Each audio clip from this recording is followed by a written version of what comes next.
while others were there for the $1 million contract. 10-year-old Nia walked onto the stage with a different prize in mind. She looked the head judge in the eye and asked, "If I sing well, will you give me a plate of food?"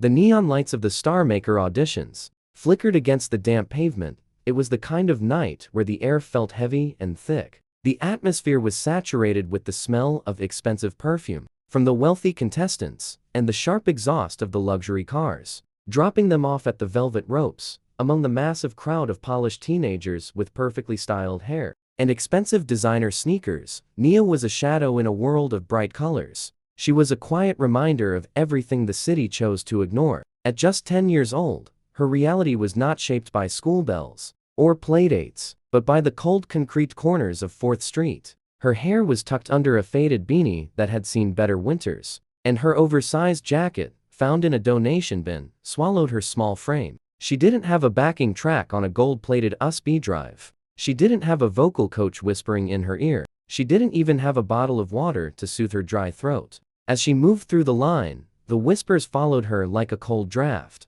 "Is she lost?" one mother whispered, clutching her daughter's glittery dance bag. "The security should really be more careful about who they let in," a man in a bespoke suit muttered, while checking his gold watch. Nia heard every word, but she didn't flinch. In her world, words didn't hurt nearly as much as the gnawing hollow ache. The ache in her stomach that felt like it was eating her from the inside out. It had been 36 hours since her last meal, which was a half-eaten granola bar she had shared with a stray cat, shared under a rusted fire escape in the dark. Inside the Grand Theater, the atmosphere was electric and intimidating. The judges sat behind a long mahogany desk, their faces illuminated by the eerie blue glow of their high-tech tablets. They were looking for the next big thing.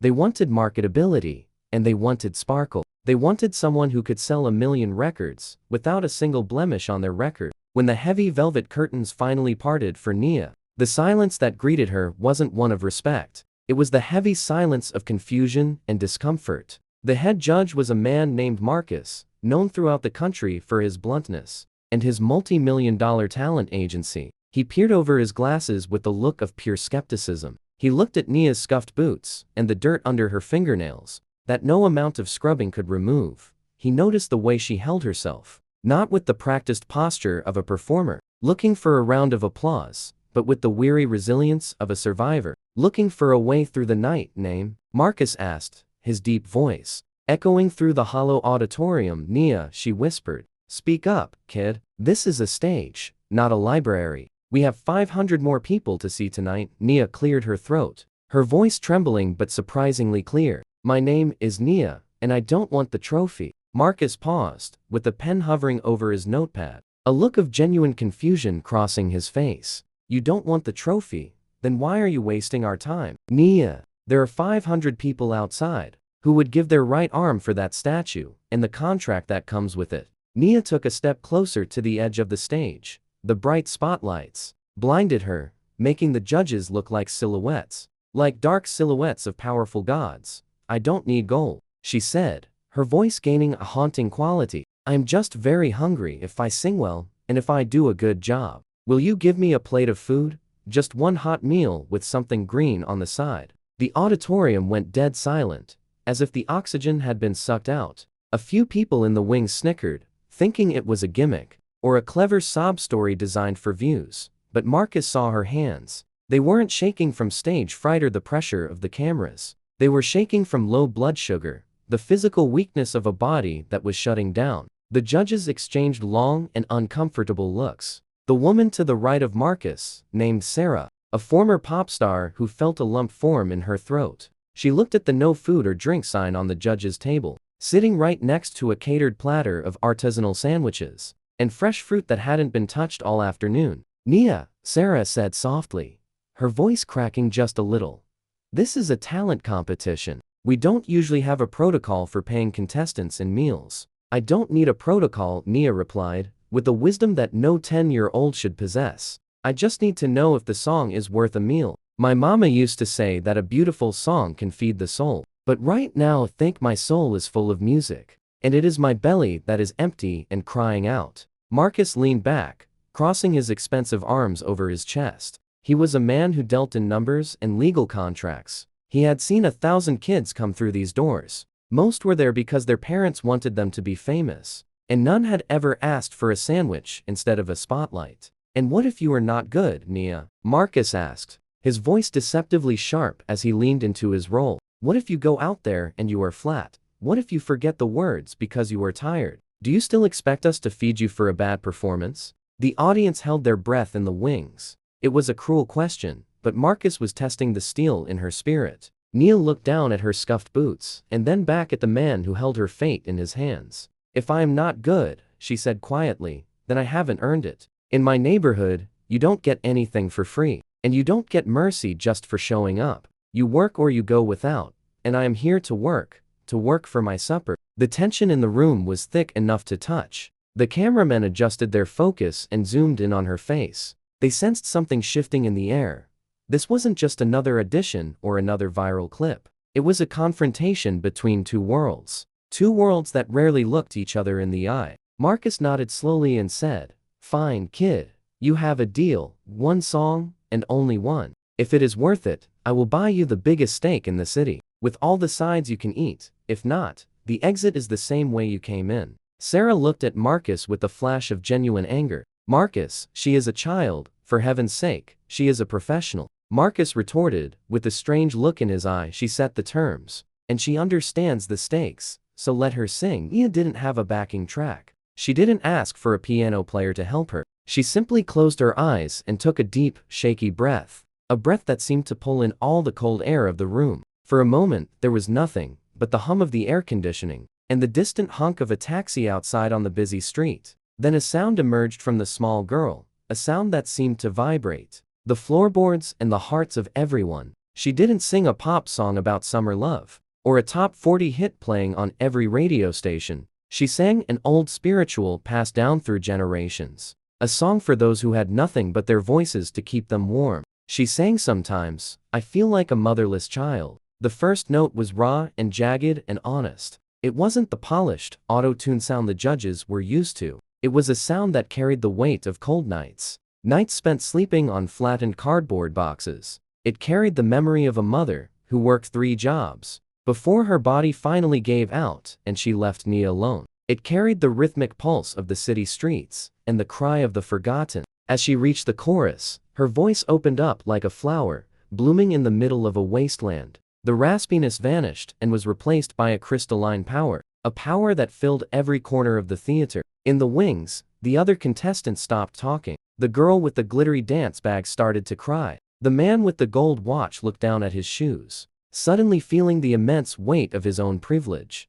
Nia wasn't just singing for food anymore, and she wasn't singing for a contract. She was singing for her dignity. She was singing to prove to the world that she existed. She was singing to prove that her hunger was real, and that her life had value even without a penny to her name. When she hit the final high note, a desperate plea for hope amidst a sea of despair, her voice cracked slightly, not from a lack of talent, but from sheer exhaustion. Exhaustion of a soul that had been fighting for too long. She finished the song in a whisper, with her head bowed, her chest heaving as she tried to catch her breath. The silence that followed was different. This time, it wasn't confusion, and it wasn't judgment. It was the heavy, sacred silence of a miracle.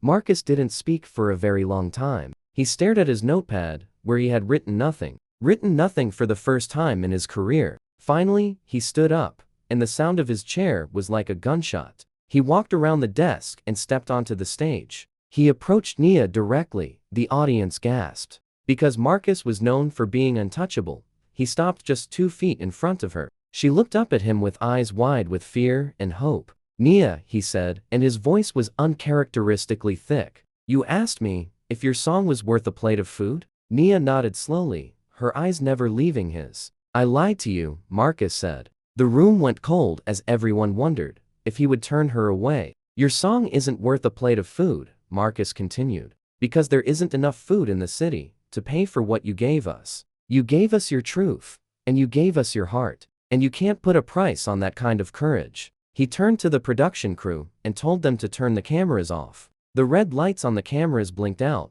Marcus turned back to Nia and said, "My mother came from the same streets you are walking now. She used to sing that same song to me when our electricity was cut off, and we were huddled together for warmth. I spent 30 years trying to forget that sound so I'd be rich. I forgot where I came from until you stood on this stage today. Marcus reached into his pocket and pulled out his leather wallet. He didn't hand her cash because he knew it would make her a target. Instead, he pulled out a gold business card and his personal phone. Sarah, Marcus called out to the other judge, "Call my driver and tell him we are taking a break for the night. And call the restaurant across the street to clear a table. A table in the back where it is quiet. We aren't just getting Nia a plate of food. Because we are all going to sit down and have dinner together. Sit together as equals." But as they prepared to leave, a man in a blue uniform, the theater's nighttime janitor, stepped out from the shadows. "Wait," the janitor said, "because there is something else you should know." Marcus frowned and said, "She is a singer, and the best I have heard." "She is more than that," the janitor said, with his eyes moist. "I see her every night when the lights go down and the crowds go home. She sleeps in the narrow alley behind this theater, because she says the music from the rehearsals makes her feel safe. Every morning before the sun is even up, she sweeps the sidewalk. She sweeps the front of our doors. She doesn't ask for money or even a thank you. She says she wants the theater to look beautiful for the dreamers. She has been doing it for months, hoping to see what it looked like inside." The judges stood paralyzed by the janitor's words. Nia had been serving an institution that, under different circumstances, would never have opened its doors to her, an institution that might have judged her before she ever spoke a word, barred her for the way she looked, for the color of her skin, for the worn shoes on her feet, and the quiet hunger in her eyes. She had been taking care of a world that had long forgotten how to take care of her. That night, Nia didn't just eat a plate of food. She sat at a long table covered in crisp linen cloths, where silver forks caught the light, and crystal glasses reflected the room around her. A room filled with people whose names carried weight, people who shaped trends, careers, and futures with a single decision. She was seated among them, not because of pit, but because of presence. She didn't shrink into her chair. She didn't lower her head. She didn't apologize for existing in a space she had never been invited into before. She sat with her back straight, her hands folded calmly in front of her, her dignity fully intact. There was no trace of a charity case in her posture, no sign of a victim in her eyes. Only a young girl who had learned, far too early, how to carry herself in a world that rarely made room for her. Marcus watched her quietly from across the table. He didn't rush to make promises. He didn't pull out contracts or speak about record deals. He had spent too many years in the industry to mistake raw talent for readiness. He knew the music world could be unforgiving, that it could take a gift and turn it into a burden if placed in the wrong hands,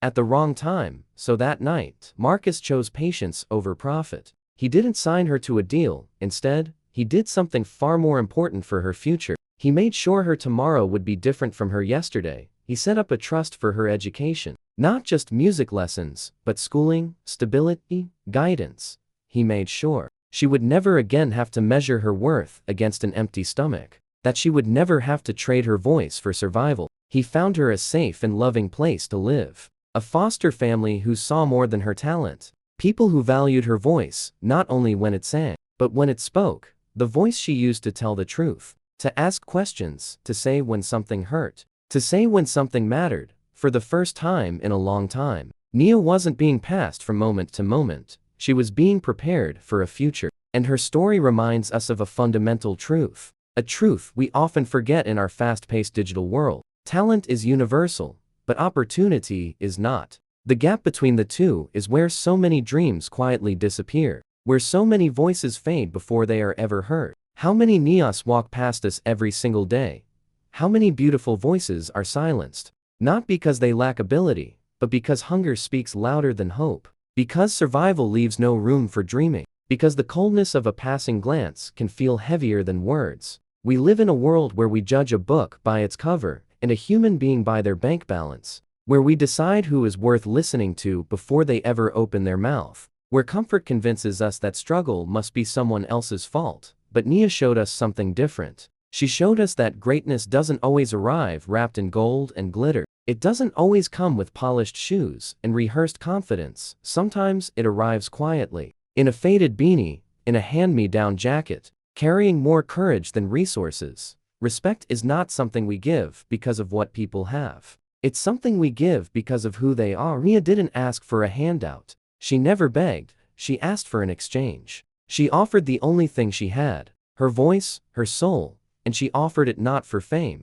not for applause, not for money, but for the most basic human need of all, food. That simple request revealed something uncomfortable, well, about her, but about us. When we look at the Nias in our own lives, the people we overlook, the people we cross the street to avoid, the ones we scroll past without a second thought, we have to ask ourselves a difficult question. Are we willing to listen to their song, to see their humanity, or are we too busy noticing their scuffed shoes, their rough edges, the things that make us uncomfortable? Nia's journey didn't end on that stage. It didn't end with the single meal shared under bright lights. Today, she is studying music, learning how to read the notes she once only felt in her heart, learning structure, discipline, and confidence. But more importantly, she is a child who no longer wonders. She no longer wonders where her next meal will come from. She no longer wonders if tomorrow will be colder than today. She no longer wonders whether her voice matters. Her story is a testament to resilience, to quiet strength, and to the incredible power of a single act of compassion.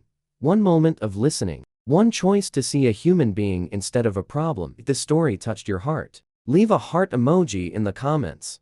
Not for algorithms alone, but to remind ourselves that we are still capable of feeling. Here at Black Journeys 101, we believe every person carries a story worth telling, a dignity that should never be ignored. If you want to see more stories that celebrate the human spirit, stories that remind us of our shared humanity, please consider subscribing and hitting the bell. Your support allows us to keep telling these stories, to keep bringing light to corners of the world that often go unseen. Thank you for listening, and thank you for walking with us. Remember, a little compassion can change a life forever. Till next time, keep walking with dignity, and keep looking for the light in others.